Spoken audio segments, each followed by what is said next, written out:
제가 4월 달에 오부 설교 때 설교 제목을 이렇게 잡았나 봐요. 넌 항상 옳은 곳으로 이끌어 라고 이렇게 제목을 적었어요.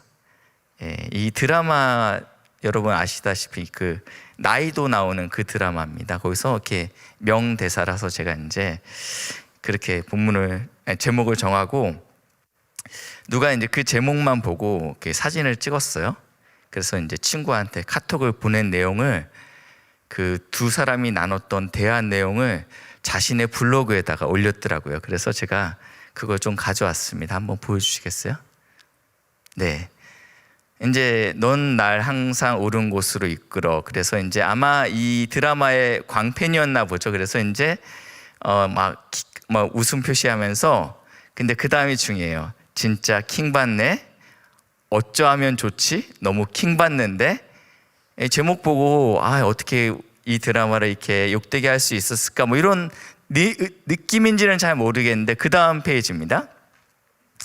박구 목사님 얼굴 좀 봐야겠어. 그래서 님자를 붙인 거 보니까 배워야겠어라고 님자를 붙인 거 보니까 그래도 신앙을 갖고 있는 성도인 것 같아요. 그래서 감사하게 이렇게 모자이크 처리까지 아주 센스 있게 저도 감사했어요. 그러면서 하는 얘기가 뭐냐, 3분째 언급도 안 하시는데 더 킹받네 이렇게 쓰고 이제 블로그에다 올려놨더라고요. 그 뒤에 아무 내용도 없고 그냥 저것만 딱 올려져 있어요. 그래서 근데 더 큰 문제는 제가 그날 38분 설교했는데 한 번도 언급을 안 했어요. 그래서 그분이 제 설교 끝까지 들었으면 정말 열받았겠다 이런 생각이 들었어요. 오늘 설교도 또 킹 받으실 것 같아서 미리 언급을 좀 하고 가려고 합니다. 오늘 설교 제목은 구씨의 추앙. 여러분 다 아시는 해방일지에서 영감을 얻었습니다. 제가 이제 금요철에 설교가 있다라는 이야기를 듣고 그날 아침 제 묵상 본문이 이 시편 119편이었습니다. 그래서 일단 본문은 있으니까 보통 제가 어떤 설교를 수요일이나 이렇게 새벽 예배처럼 본문이 픽스되지 않았으면 그날 아침에 묵상했던 본문으로 주보에 올리거든요. 그러니까 제가 어떤 의도를 가지고 이런 본문으로 끌고 가야 되겠다 해서 구씨의 추앙이라고 잡은 게 아니고 최근에 가장 핫한 단어가 뭘까 생각해서 이제 구씨의 추앙이라고 잡은 거예요. 그래서 이제 또 킹 받으실 것 같아서 제가 어떡하지 이런 고민이 있어서 오늘 미용실에 갔어요. 그러니까 이제 디자이너께서 이렇게 물어보시더라고요. 어떻게 해드릴까요? 그래서 제가 손석구 스타일로 해주세요 라고 이야기했어요. 여기서 구씨는 짐작했듯이 박구의 그 구씨입니다. 네. 이제 언급했으니까 설교를 시작하겠습니다. 네. 장년진 공동체는 성경 일독을 하고 있습니다. 지금은 시편을 읽고 있는데요. 시편은 여러분이 제일 잘 알다시피 가장 긴 장입니다. 가장 긴 장이고요.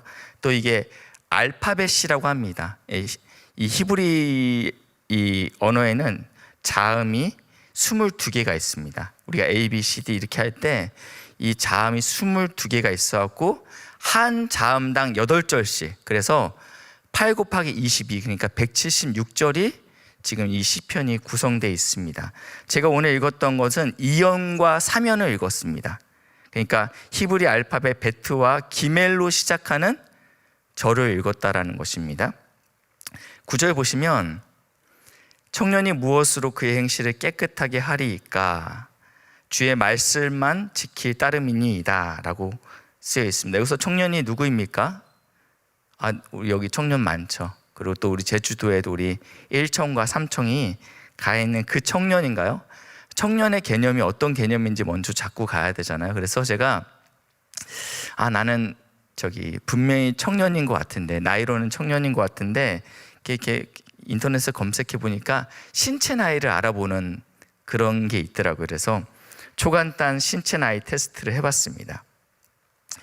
여러분들도 아마 바로 하실 수 있을 것 같은데 여기 팔꿈치를 안 닿아요. 저는 안 닿아요. 근데 다시는 분이 있죠, 그렇죠? 그리고 손바닥을 붙인 다음에 이게 이 팔꿈치가 여기까지 올라가시면 20대래요. 올라가시는 분이 있어요? 저는 예, 60대예요. 이게 안 닿아요. 예, 안 돼요. 예. 벌써 이제 흥분하시는 분 계시는데, 예, 여기까지 여기까지 올라가시면 20대라고 합니다. 그리고 코까지 올라간다.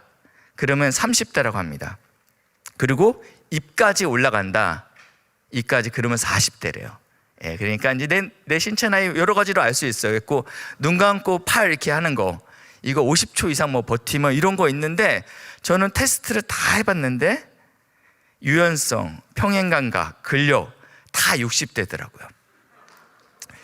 하나님께서 저한테는 이렇게 얼굴로 몰빵시키신 것 같아요. 얼굴에 한 30대 표정 안 좋으세요? 네, 그래요. 죄송해요.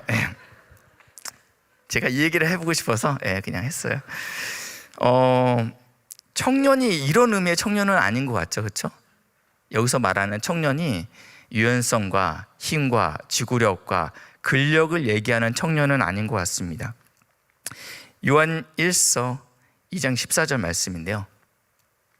여기서 이제 세 부류가 나옵니다. 첫 번째는 아이들아, 내가 너에게 이것을 쓴 것은 너희가 아버지를 알았으며, 아비들아, 내가 너희에게 쓴 것은 너희가 태초부터 계신 이를 알았으며, 그 다음에 나오는 단어가 청년들아, 내가 너희에게 쓴 것은 좀 달라요. 길어요. 너희가 강하고 하나님의 말씀이 너희 안에 거하시며, 계속 너희가 흉악한 자를 이기었음이라. 아멘. 지금 이 요한일서 본문에 세 부류의 사람이 등장합니다. 아이가 등장하고 아비가 등장하고 그 다음에 청년이 등장하는데, 이 청년은 지금 특징이 있어요. 강하고, 그 다음에 하나님의 말씀이 너희 안에 거하고, 그리고 너희가 흉악한 자를 이겼다라고 얘기하고 있어요. 그러니까 요한일서에 나와 있는 이 청년의 느낌과 저희가 방금 시편 119편 9절에 나왔던 그 청년의 느낌과 많이 비슷해요. 그렇죠? 청년이 무엇으로 깨끗하게 할 것인가? 하나님의 말씀을 붙잡는 사람이라고 얘기했잖아요. 그러니까 이 청년은 일단 하나님의 말씀을 잘 붙드는 사람. 그래서 흔들리는 자가 아니라 결국은 결박하고 이기는 사람을 청년이라고 이야기하고 있습니다. 혹시 여러분들 청년이십니까? 아멘. 이것은 시간에 따른 성장이 아니에요. 시간에 따른 성장이 아니고 다른 기준이 있습니다. 영상 한 개 준비했는데요. 한번 잠깐 영상 보고 가시겠습니다. 누구든지 안에 있으면, 그리스도 안에 있으면 그리스도 안에 있으면 새로운 피조물이야. 이전까진 지나갔더니 보라 새 것이 되었더라. 그 다음에 고린도 고린도후서 몇 장? 또 5장 5장 몇 절? 17절 17절 말씀. 아멘. 아멘. 옳지. 네. 견주. 네, 고린도후서 5장 17절 말씀이요. 누구든지 그리스도 안에 있으면 뭐래요? 새로운 피조물이니 이전 것은 지나갔고 보라 새 것이 되었도다라고 2살짜리 아이가 얘기합니다. 잘 들으세요. 예수 안에 있으면 이제는 이전 것은 지나가고 새로운 피조물이 됐다라는 거예요. 우리가 청년이라고 해서 다 청년이 아니잖아요. 그렇죠? 오늘 성경에 나와 있는 이 말씀대로의 청년이십니까? 그러니까 우리가 새로운 피조물이 되었고 아이였다가 청년이 되고 아비가 되는 과정이 필요해요. 예수 안에서 우리가 새로운 피조물이 됐어요. 그래서 이전 것은 지나갔다라는데, 어떤 목사님이 이렇게 얘기하더라고요. 예수를 믿는 게 내 핸드폰에다가 새로운 앱을 까는 느낌이 아니다. 저는 이제 삼성폰을 쓰는데 그 전까지는 이제 좀 구형폰을 쓰다가 삼성페이가 이제 기종이 삼성페이가 되는 폰이 있었을 거 아니에요? 그걸 쓰면서 저는 신세계를 맞이했어요.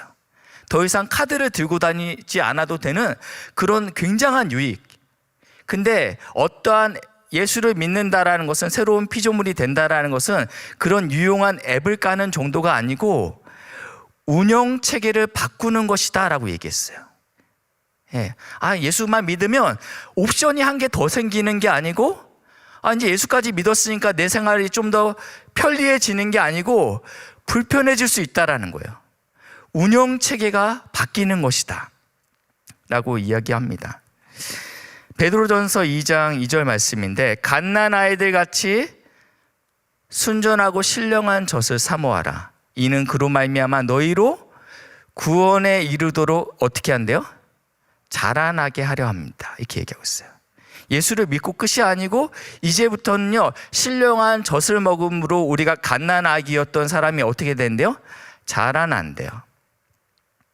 방금 영상에 나왔던 애가 제 아들이에요. 2살 때 제 아들인데 이제 5학년 됐어요. 근데 요즘 저한테 아빠 핸드폰 하게 해주세요 이러지 않아요. 그러면 안 되죠. 자라야죠. 아빠 핸드폰 이러지, 저게 귀엽다고 너 저 상태에 머물러야 돼 라고 말할 부모가 없다라는 거예요. 시간이 흐르면 성장해야 됩니다. 그러기 위해서는 뭐 해야 돼요? 먹어야죠. 이제는요, 앉은 자리에서 김밥을 2줄 먹고 뭐라고 얘기한 줄 알아요? 뭐 또 없어? 무섭잖아요. 네, 그렇게 먹어야지 자라죠. 신명기 8장 3절인데 여러분 잘 아시는 말씀인데, 예수 안에서 우리가 새로운 피조물이 된 사람의 특징이 나옵니다. 떡으로만 사는 존재가 아니고 이제는 여호와의 입에서 나오는 모든 말씀으로 사는 존재가 된다라는 것입니다. 예수 안에 여러분들이 새로운 피조물이 됐다면 말씀이 여러분의 음식이 돼야 된다라는 것입니다. 여전히 예수를 믿었는데 내가 성경을 읽지 않는다? 죄송하지만 새로운 피조물이 아니거나, 아니면 여전히 아빠 이러고 있는 거예요.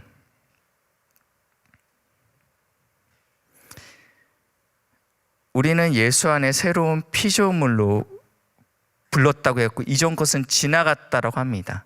그렇기 때문에 우리는 이제 말씀의 떡을 먹어야 된다라고 이야기합니다. 제가 어떤 포스터를 한 개 가져왔는데 한번 이미지 한번 보여주시겠어요? 네. 저기 영어가 잘 해석이 되지 않더라도 보면 어떤 의미인지는 아실 거예요. 그렇죠? 네. 네가 먹는 것이 곧 너다, 이런 의미예요. 옆에 있는 브로콜리를 먹은 사람은 굉장히 건강해 보이고, 패스트푸드를 먹은 저 사람은 굉장히 나름 또 다른 면으로 건강해 보이고, 뭐 이래 보입니다.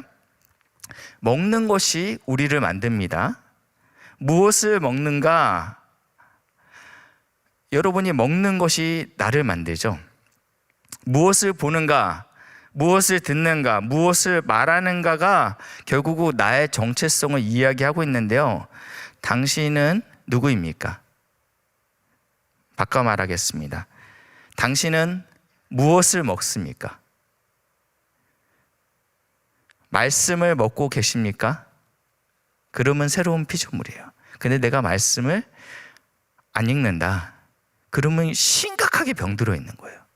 내가 구원받는 게 맞는 건 확실해, 그건 의심스럽지 않은데, 말씀은 내가 주일날 설교 한 번 듣고 만다면 굉장히 심각하게 병들어 있다라는 것입니다. 너무 과하다. 여태까지 우리가 다 그렇게 신앙생활을 했는데 유독 왜 저 목사님 나와서 나를 왜 불편하게 만들까 라고 생각할 수 있어요. 시편 119편은 176절 중에서 절마다 여호와의 말씀, 여호와의 계명, 여호와의 율법, 여호와의 훈례 이런 단어가 나와요. 그러니까 계속 하나님의 말씀과 관련된 단어가 나오는데 딱 4절에서만 그런 단어가 안 나옵니다. 그러니까 119편은 모든 절이 하나님의 말씀과 관련되어 있다라는 절입니다. 이 말씀은 여러분을 자유케 한다라고 나와 있고요, 여러분을 스승보다 지혜롭게도 한다고 했고요, 여러분의 발에 등이 될 거라고 말씀하고 있어요. 그렇죠? 우리의 생명이 될 거라고도 말씀하고 있습니다. 그러면 제가 말하는 게 과한 게 아니잖아요. 내 발에 등이 된다고 하는데, 내 발에 빛이 된다고 하는데 인생이 너무 어둡잖아요. 그렇죠? 인생이 어떻게 변할지 아무도 모르는데 오늘도 내가 말씀을 읽지 않고 살아낸다라는 것 자체가 굉장한 교만이고 굉장한 악함이에요. 성경에서는 악함에 대해서 뭐라고 얘기하고 있냐면 마음에 기름이 꼈다라고 얘기하고 있어요. 민감하지 못하다, 하나님이 말씀하는데 반응이 느리다라고 표현하고 있다라는 것입니다. 10절에는 이렇게 표현하고 있습니다. 내가 전심으로 주를 찾았사오니 주의 계명에서 떠나지 말게 하소서. 내가 주께 범죄하지 아니하려 하여 주의 말씀을 내 마음에 두었나이다. 하나님, 제가 온 마음과 정성을 다해서 하나님을 찾겠습니다. 그의 말씀을 내 마음에 두고 싶습니다. 이런 표현들이 계속 반복된다라는 거예요. 또 반복되는 표현이 있는데 12절인데요. 주의 율례를 내게 가르치소서라고 표현하고 있어요. 18절에는 내 눈을 열어 주의 율법에서 놀라운 것을 보게 하소서. 19절에는 주의 계명을 내게 숨기지 마소서. 27절 주의 법도들의 길을 깨닫게 하여 주십시오. 지금 제가 읽었던 이 4절에서 공통점이 있는데 이 주체가 하나님이에요. 주체가 말씀을 내 눈을 뜨게 하는 것도 하나님께서 뜨게 하시는 거고, 가르치시는 것도 하나님이 가르치시는 거고, 또 하나님께서 이렇게 보여주시는 거. 원래는 숨겨져 있었대. 그러니까 내 눈으로는 볼 수 없는 상황인 거죠. 근데 이거를 보여주시는 분, 하나님, 깨닫게 하시는 분도 하나님이시라는 것입니다. 그래서 우리의 영적인 상태를 이미지한 게 준비했는데 한번 보여주시겠어요? 저런 상태라는 거예요. 사실은 제가 더듬어서 찾으려 가려 하지만 찾을 수 없는 상태입니다. 그러니까 우리가 하나님의 말씀 앞에 성령 하나님, 아버지 하나님, 이 시간에 우리에게 말씀하옵소서, 종이 듣겠습니다. 큐티할 때마다, 묵상할 때마다, 설교 들을 때마다 이렇게 고백해야 된다는 것입니다. 우리의 상태가 저 상태예요. 근데 많은 사람들이 우리의 이성의 눈으로 성경을 해석할 수 있다라고 믿어요. 굉장히 큰 오만이죠. 우리가 어떻게 내 지식으로, 내 경험으로 주의 말씀을 해석할 수 있습니까? 그렇지만 성경에서는 분명히 계속적으로 말씀하고 있습니다. 요한복음 3장에 율법 선생 니고데모가 나와요. 그렇죠? 그래서 예수님한테 구원받는 법을, 당신을 보니까 정말 메시아가 맞는 것 같습니다. 어떻게 해야 구원받습니까? 그랬더니 막 설명하니까 못 알아듣죠. 제가 다시 어머니 뱃속에 들어갔다 나와야 되는 거 아닐까요? 그러니까 유대의 선생된 네가 알지 못하느냐? 라고 얘기하면서 성령의 일은 알지 못합니다. 영의 것을 깨닫지 못한다라는 거예요.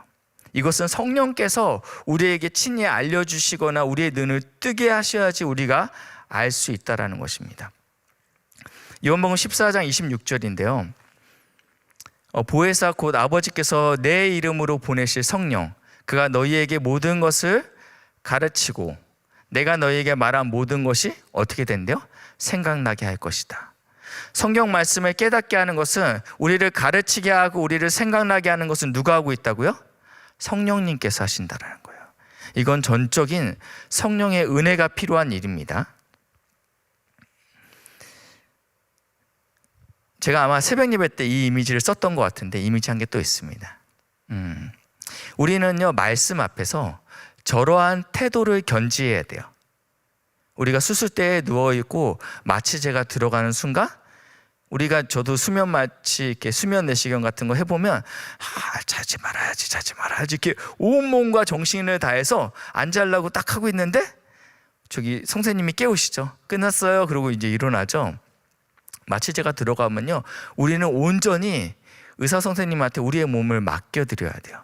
그래서 성령께서 우리의 몸을 온전히 맡겨드릴 때 우리의 어두운 이성과 병든 감정, 이 감정도 지금 타락되어 있습니다. 그리고 죽은 의지, 우리의 의지도 사실은 능력이 없잖아요. 마음은 원이지만 우리의 육신이 약해서 우리의 의지가 약하잖아요.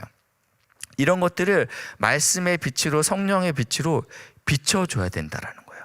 수술대 위에 놓인 환자처럼요. 오해하지 마세요. 가만히 있으라는 뜻은 아닙니다. 가만히 있으라는 뜻은 아니고, 우리는 하나님의 말씀을 듣고 읽고 말하면서 마음속에 이렇게 듣고 읽고 말하면서 마음속에 하나님의 말씀을 품게 됩니다. 예. 내가 하나님의 말씀을 품어야지 어떤 신비로운 방법으로 갑자기 하나님의 말씀이 우리에게 들어오는 게 아니고, 우리가 듣고 읽고 말하면서 계속 이걸 반복하다 보면 하나님께서 우리 마음 가운데 말씀하신다라는 거예요. 이게 굉장히 중요한 원리입니다. 일상의 원리에서도요. 제가 2004년도에 호주 워킹 홀리데이 갔었어요. 진짜 그때 어려웠었거든요. 제가 이제 DTS 훈련을 앞두고 6개월간 3,000불을 모아야 됐기 때문에 계속 일을 했어요. 일을 하면서 거기는 2주에 한 번씩 이렇게 이제 그 돈이 나오잖아요. 그래서 그러니까 한 달에 2번씩 나오죠. 근데 그때 제가 11조를 10분의 1을 내야 되니까 한 140불씩만 냈던 것 같아요. 140불씩 냈는데 140불 안 냈나? 그건 정확하지 않습니다. 이것은 거짓일 수 있어요. 하여튼 많이 냈어요. 굉장히 많이 냈는데 제 일주일 생활비가 8불이었어요. 예, 정말 지독하게. 왜냐면 제가 DTS를 들어갈 생각으로 돈을 모았던 게 아니고 그냥 워킹홀리데이로 이렇게 자연을 즐기면서 살고 싶어서 간 건데, 교민 신문을 보고 DTS가 한 달 후에 있다라는 걸 알고 그때부터 3,000불을 모아야 됐으니까 저한테는 굉장히 돈을 모으기 위해서 악착같이 살았어요. 8불 갖고 먹을 게 없어요. 그래갖고 이렇게 주일날 저녁에 5일장이 그러니까 5일장이라는 건 일주일에 5번만 여는 장, 5일, 10일 뭐 이런 장 말고 그 차이나타운에 그 장이 있었어요. 주일날 저녁 6시 정도 가면 그 장이 닫고 그 다음 주 수요일날 열리니까 그때 떠리로 다 팔아요, 물건들이. 그래서 그 마감 시간 전까지 서성거리다가 왜냐면 뭔가 사와야 되니까. 그래갖고 저쪽에서 중국 상인이 2 for 1 이래요. 그러니까 2 광주리에 1달러라고 해요. 그러면 그때 막 뛰어가서 그 사과를 이렇게 사서 아침에는 무조건 사과, 점심에는 라면, 그리고 저녁에는 어떤 자매가 스시집에서 일을 했는데 저희 한국에서 같이 마술 동아리에서 같이 얼굴만 알던 자매인데 기독 마술 동아리였어요. 이렇게 나쁜 마술 동아리였고, 거기서 알던 자매인데 이 자매가 오빠 교회 좀 소개시켜줘갖고 우리 교회 좋은 교회야, 여기 다녀. 그래서 다녔더니 얘가 이제 자기는 스시집에서 알바하는데 스시가 맨날 남는데요. 이거 남은 거야 스시. 그래갖고 이거를 한 달을 갖다 줬어요. 한 달을. 저녁 6시만 되면 스시가 저희 집에 배달이 됐어요. 근데 어느 날 이렇게 핸드폰을 보는데 6시 5분이 됐는데 연락이 안 와요. 스시가 너무 기다려지잖아요. 연락 안 하지? 6시 10분이 됐는데 막 불안한 거예요. 불안한데 제가 그때 알았던 게 뭐냐면, 내 마음이 스시에 있는 게 아니라 이 자매를 기다리고 있구나라는 것을. 잘 안 됐어요. 깨달았어요. 잘 안 됐어요. 우리 아내를 난 참 사랑해요. 잘 안 됐어요. 잘 안 됐는데 뭘 얘기하고 싶으면 자꾸 봐야지 감정이 생긴다라는 거예요. 그 자매는 저를 좋아했어요. 제가 하여튼 잘 안 됐는데 잘 살고 있을 텐데 자꾸 들어야 돼요. 이게 기본적인, 사람 관계도 자꾸 만나고 자꾸 봐야지 마음이 생기잖아요. 제가 이 다음 얘기하고 싶어서 그러니까 성경 말씀도 그냥 초자연적으로 어느 날 갑자기 사랑해지는 게 아니고, 이렇게 무던히 오늘 특별한 일이 없어도, 오늘 특별한 은혜가 없어도 그냥 그 자리에 앉아 있어야 되는 게 중요하다는 얘기를 하고 싶어서 굳이 이 얘기를 꺼냈습니다. 여기서 이제 시편 119편은 계속 반복되는 말씀이 있는데, 주야로 작은 소리로 읊조려야 한다라는 표현이 등장해요. 주야로 작은 소리로 읊조리라. 계속 이렇게. 그래서 시편을 읽을 때 특별히 소리 내서 읽는 게 굉장히 중요합니다. 여러분 이제 시편을 묵상하게 되면 시편이 제일 어렵습니다. 묵상 중에서 시편이 제일 어려워서 제가 이제 묵상학교 담당이잖아요. 그래서 한 번은 이렇게 큐티에 시편이 걸렸어요. 그 묵상학교 기수는 망쳤어요. 예. 너무 어려우니까, 시편이 너무 어려우니까 제가 그 다음부터 깨달음을 얻었죠. 아, 시편 묵상은 나중에 해야 되겠다 깨달음을 얻었는데, 이 시편 묵상이 굉장히 중요한 그 핵심은 주야로 작은 소리로 읊조려야 된다라는 게 굉장히 중요합니다. 그래서 제가 이 선포하는 거, 읊조리는 게 중요하잖아요. 그 이번 주에 제가 119편에서 어떤 소리를 하고 싶어서 119편을 결정한 게 아니고 주보에다 본문 올리라고 하니까 오늘 큐티 본문이 제 묵상 본문이 119편이니까 일단 올려놓고 이제 한 주간 내내 시편 119편을 듣고 읽고 묵상했어요. 계속 묵상했어요.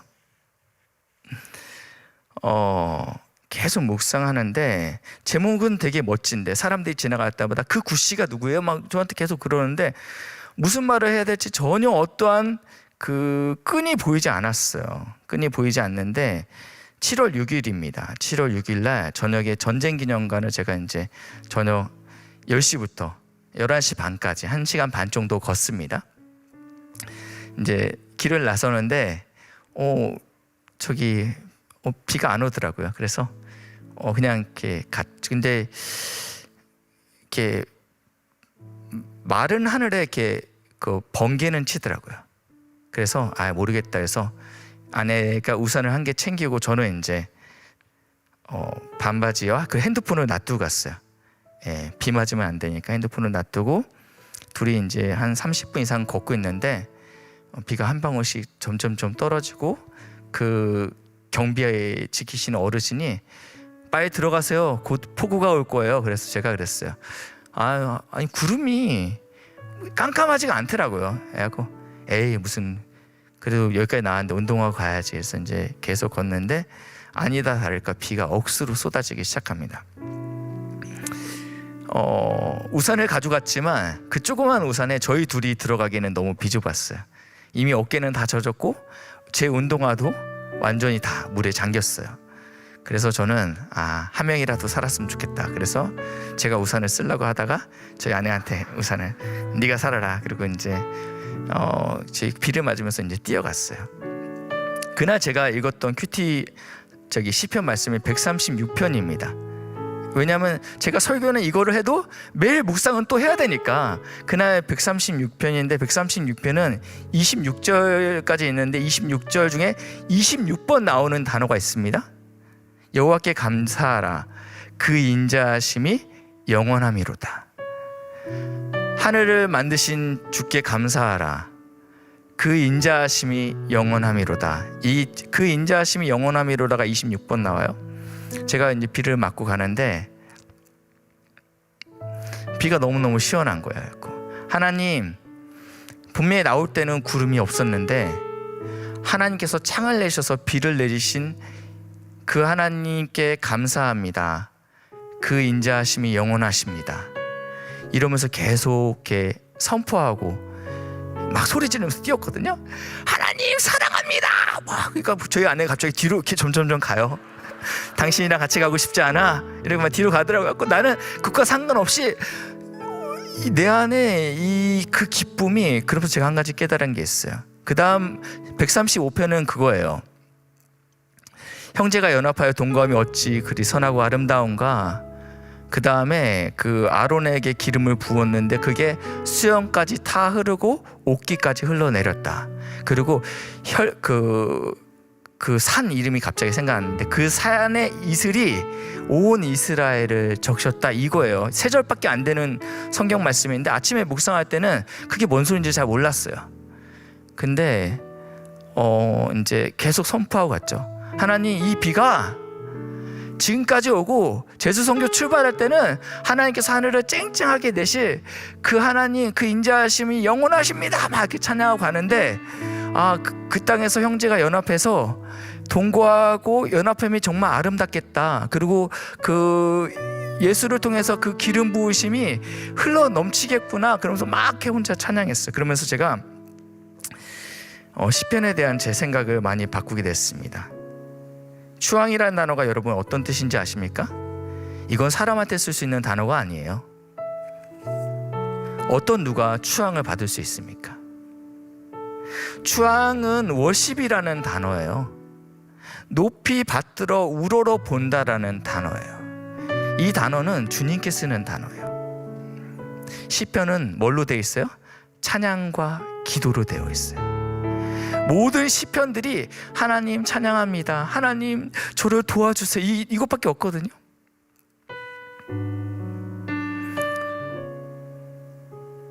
그래서 막 기쁨으로 136편을 외치면서 올라갔는데 여러분이 이제 제가 작년 일진 우리 성도님들한테 제 묵상한 내용들을 이제 새벽 예배 때 공유를 합니다. 공유를 하는데 그래서 숙제를 내드렸어요. 여러분, 우리 오늘 하루 내내 이렇게 여호와의 인자하심을 한번 묵상해 봅시다. 그래서 제가 숙제를 내드렸고 그분들이 한 45명 정도가 같이 숙제를 해주셨습니다. 그 중에 제가 11가지만 뽑아왔으니까 여러분이 그 인자하심이 영원함이로다만 해주시면 돼요. 알았죠? 오늘도 변함없이 말씀 앞에 불러주신 이에게 감사하라. 일상이 기적임을 알게 하신 이에게 감사하라. 어려운 문제가 있더라도 감사하기로 작정케 하신 이에게 감사하라. 찌개 냄비가 새까맣게 타서 온 집안이 탄 냄새로 진동할지라도 일상 속에서 함께 하신 하나님께 감사하라. 기도 제목이 무응답으로 시간 속에 흘러가도 마침내 응답하실 하나님께 감사하라. 선교대원으로 참석하지 못한다 할지라도 나의 인생 전체가 선교가 되게 할 줄 믿고 기독케 하시는 하나님께 감사하라. 매일 성경 읽기를 하루 이틀 건너뛰어도 포기하지 않고 다시 성경 앞에 내 연약한 눈을 고정케 하시는 이에게 감사하라. 제주의 많은 영혼들을 구원에 이르게 하시고 그 길을 기독케 하시는 이에게 감사하라.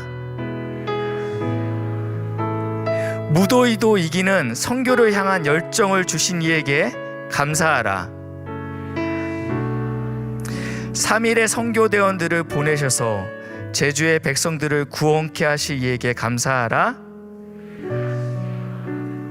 우리 장년진들은 1청, 3청의 자녀들을 두신 분들이 계시거든요. 아들이 제주 선교의 도구로 쓰임받게 하신 이에게 감사하라. 아멘. 하나님께서 추앙 받으셔야 돼요. 네, 하나님께서 계속적으로 우리 삶 가운데 추앙받기 원하세요. 진짜 해방이 어디서 오겠어요? 진짜 해방이, 내가 사람을 자꾸 추앙하니까, 내가 자꾸 돈을 추앙하니까, 내가 자꾸 부동산을 추앙하니까 거기에 매이고 종이 되는 겁니다. 진짜 해방은요, 하나님을 추앙하는 데서 옵니다. 이 시간 우리가 같이 하나님을 좀 추앙했으면 좋겠는데요. 내가 만민 중에 하나님을 오롯이 좀 찬양을 고르려고 했는데 이 찬양을 모르시는 분이 많다고 하더라고요. 같이 한번 불러보시겠습니다. 내가 만민 중에.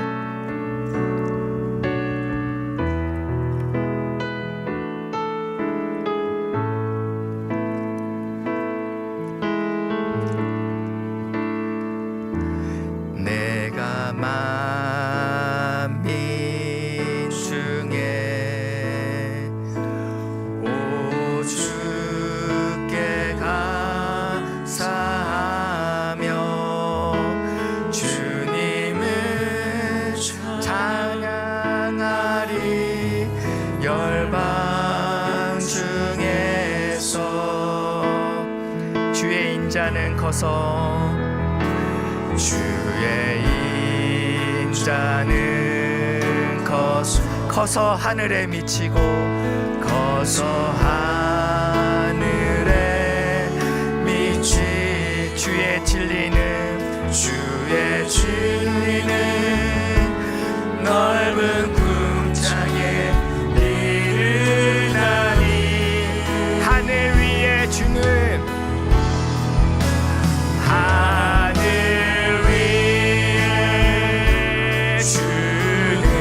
높이 들리며 높이 들리며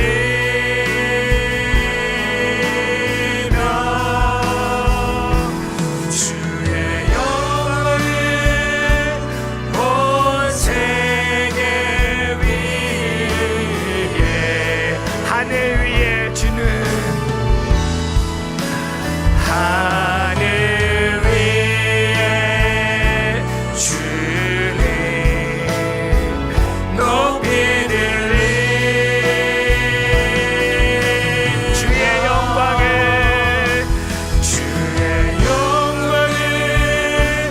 온 세계 위에 다시 한번 고백하겠습니다. 내가 만민 중에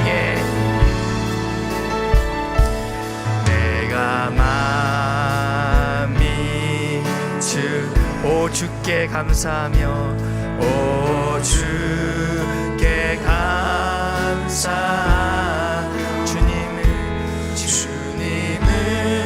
찬양하리 열방 중에서 주의 인자는 커서 주의 인자는 커서 하늘에 미치고 하늘에 미치고 주의 진리는 넓은 궁창에 이르나니 하늘 위에 주는 하늘 위에 주는 높이 들리고 높이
이 시간 우리 같이 한번 기도하겠습니다. 하나님, 영광 받으실 주님, 주의 인자가 끝이 없습니다.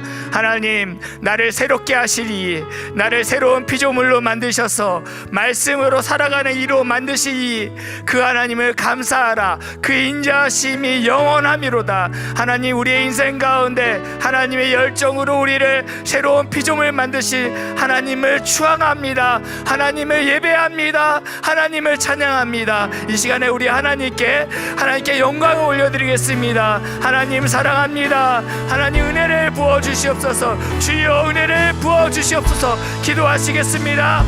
주여 하나님 아버지, 이 시간에 은혜를 부어주시옵소서. 우리가 온전히 주를 바라봅니다. 아버지, 우리가 온전히 주를 바라봅니다. 아버지, 이 시간에 은혜를 부어주시고 인도하여 주시옵소서. 아버지, 우리가 주님을 바라봅니다. 아버지, 주여 도우시고 인도하여 인도하여 주시고 성령 하나님 은혜를 부어 주시옵소서. 아버지 충만한 하나님 은혜를 부으시고 인도하여 주시옵소서. 영광 받아 주시옵소서.